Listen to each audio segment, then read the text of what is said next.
November 28ರಂದು ಉಡುಪಿಗೆ ಆಗಮಿಸಿದ ಪ್ರಧಾನಿ ನರೇಂದ್ರ ಮೋದಿ ಅವರಿಗೆ ಭಾರತ ಭಾಗ್ಯವಿಧಾತ ಎಂಬ ಬಿರುದನ್ನು ನೀಡಿ ಉಡುಪಿ ಪುತ್ತಿಗೆ ಮಠದ ಶ್ರೀ ಸುಗುಣೇಂದ್ರ ತೀರ್ಥ ಶ್ರೀಪಾದರು ಸನ್ಮಾನವನ್ನ ಮಾಡಿದ್ರು.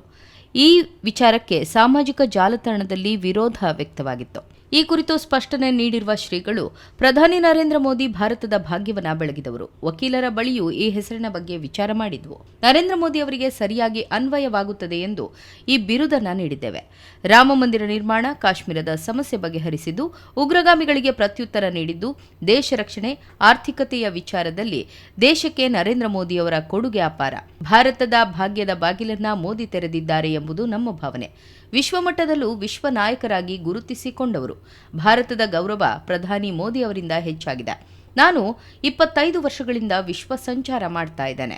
ಭಾರತವನ್ನ ನೋಡುವ ದೃಷ್ಟಿ ಬದಲಾಗಿದೆ. ಭಾರತದ ಘನತೆ ಪ್ರಧಾನಿ ಮೋದಿಯಿಂದ ಹೆಚ್ಚಿದೆ.